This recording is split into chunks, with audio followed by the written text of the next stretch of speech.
My name is Sebastian Bor, and I work for Labs. And I used to say that I'm professional glass eater, but it's not funny and not relevant any longer. Solana development became so easy. So today, Sebastian just developer. And I'm going to talk about SPL governance, which is a contract about contract for building on-chain governance for DAOs, but also for really any type of organization on-chain. So first, I'm going to talk about the design, architecture of the contract, the current state.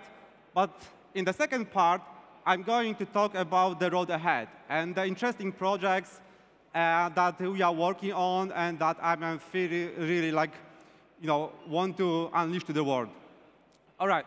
So SPL governance, we always talk SPL governance, and this is the main contract.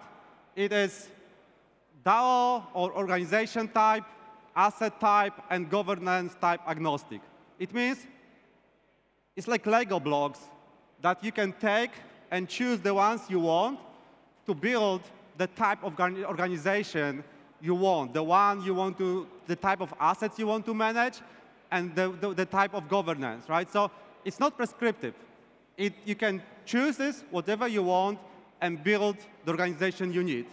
On top of that, we have several other programs. Like one of them, the type, I call them add-ons.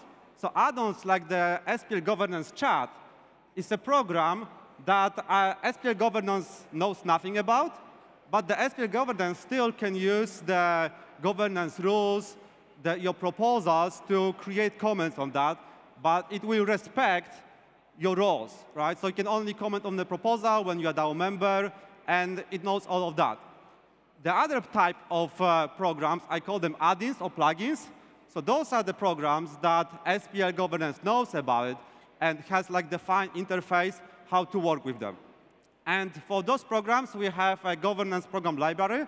So that's a set of Anchor programs, because SPL governance is not Anchor, but all those plugins are written in Anchor with your favorite tools. And if you want to check how to write those programs, or you want to add your own, this is the place to go. All right, so we know that programs on Solana are composable. We can take different programs and compose them together.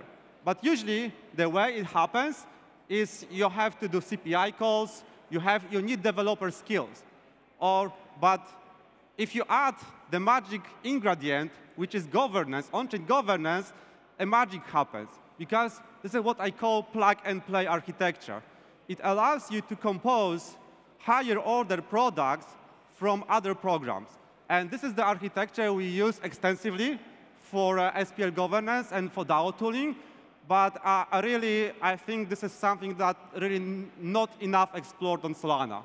Because this way, in no-code fashion, just any user can create those contracts, those solutions, right? And like in SPL governance, we have some of those general-purpose plugins.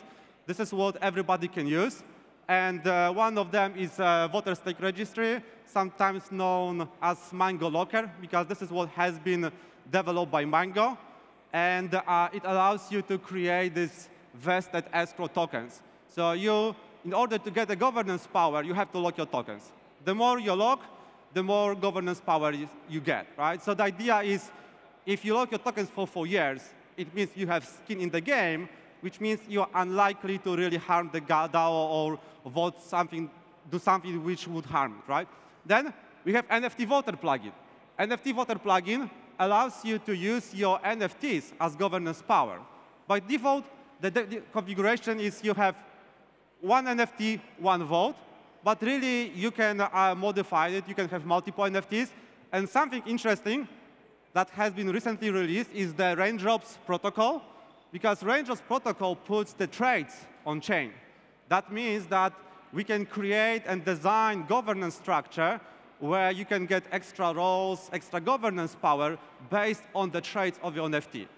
Right now, without Raindrops, it's not possible because the trades are off-chain in some JSON file, right? So Raindrops enables that. And I think that kind of interesting possibilities. We also have a civic gateway. So you know those are the specialists for identity.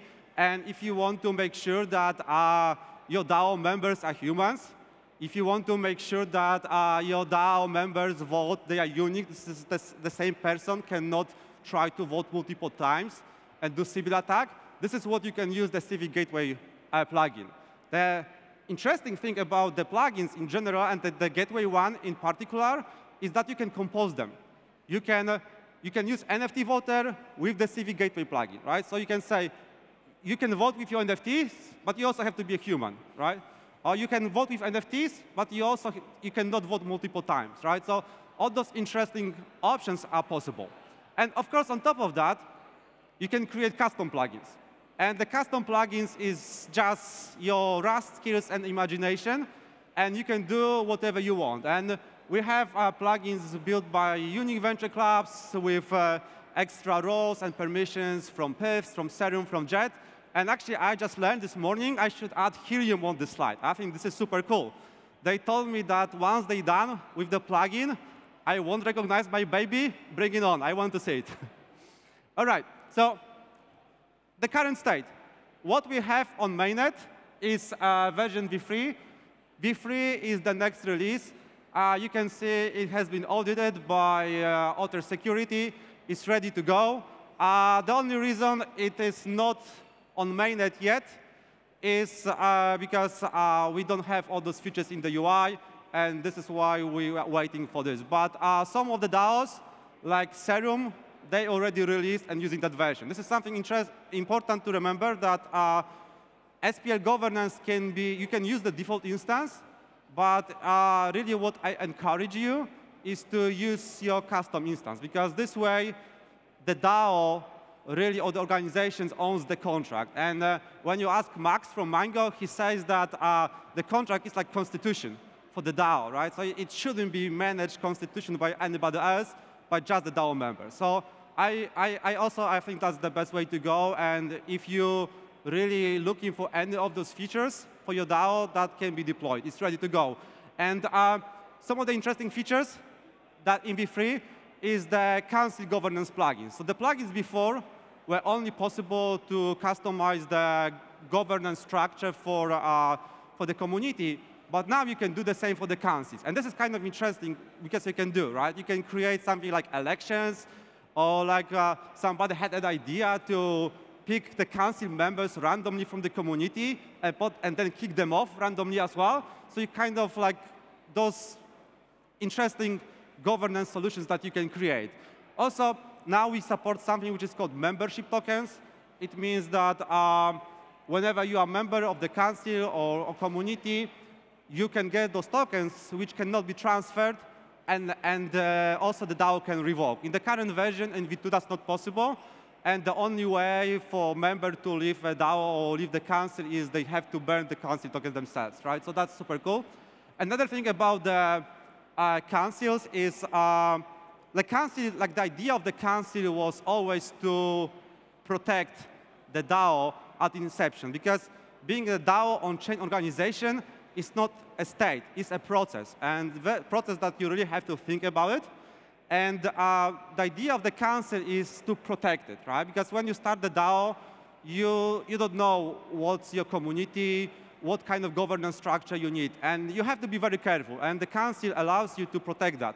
And in the version 3, we just gave it more like explicit options that you can choose. So you can give the council only veto vote, or you can change the approval quorum, or you can give it like a fast-forward voting, like you want to update a critical change to like security upgrade to your program. You obviously don't want to vote for 1 week for the community when everybody can see it and steal your money. So council could step in and create fast-forward votes. So all those things are quite interesting. And again, if this is any of this you need, we can deploy right now. With security reviewed, is oven baked. All right, so okay, the road ahead. So that's the interesting bit, right? So I think we all agree that that's the future, right? This is Sagathon, if you don't know. And really, in order to reach out to and create first-class experience for users, we need mobiles. And the good news is we have two great teams from the ecosystem, Gilder, which the application already exists, is being used by many DAOs, decided to join forces with Bastion, our latest hackathon winner, and they are building the mobile DAO app and wallet. And this is super cool. I think this is super cool. It's like we are hoping to give the DAOs like a, again, first-class mobile experience. Obviously, that's not easy. And there's like a lot of things that we still have to do and we have to build. And some of them are done, some of them are planned. And like that's my favorite is the dynamic thresholds. If you want to take your DAO wallet and pay for a coffee, then you don't really want to create a proposal when the whole DAO has to vote, right? What I'm saying, $1, one signature. And you can do that, right? If you want to take 1 million, you need 60% of the DAO to agree. And this is what we are building. It's not possible yet, but that should enable this experience. Then this is like very technical. That was preventing us from interacting of the DAO wallet with any dApp.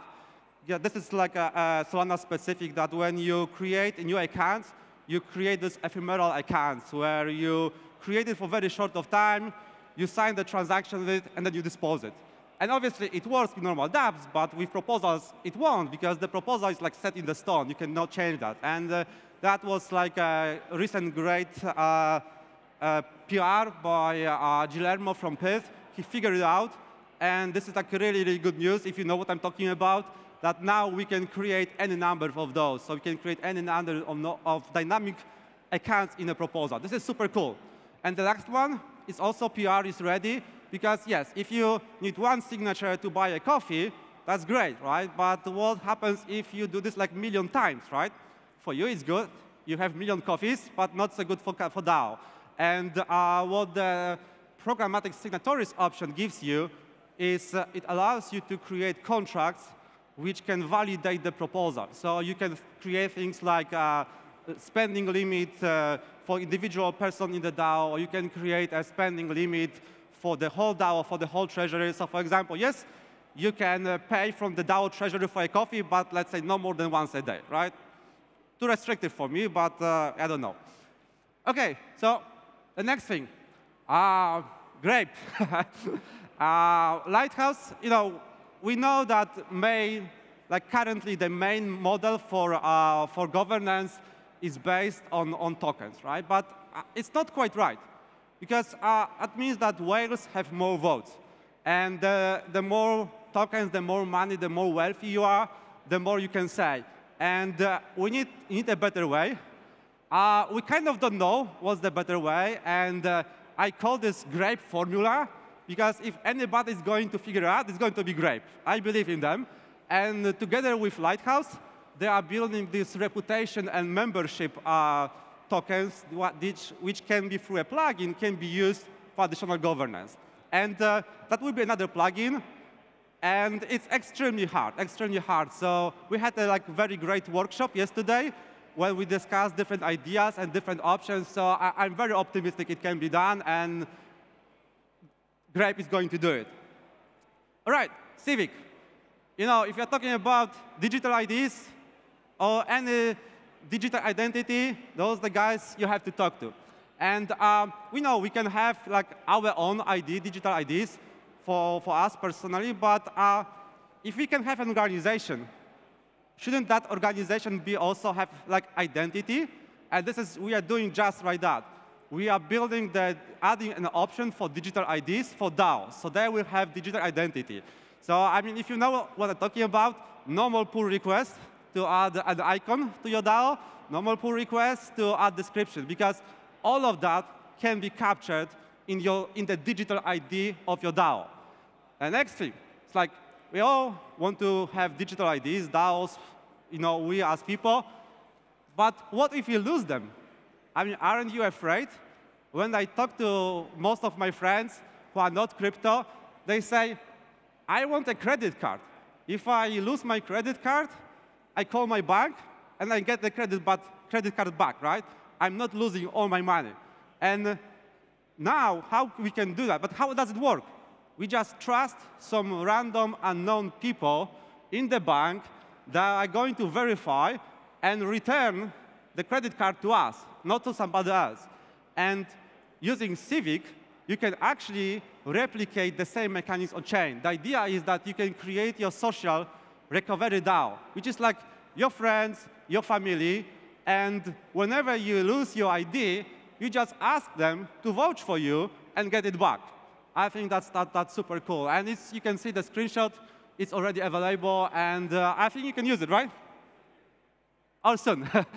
And least not last, quadratic voting and CB resistance. This is also important because that allows you to, because quadratic voting allows you to give more power to individual members, because the more tokens you have, your voting power is diminishing.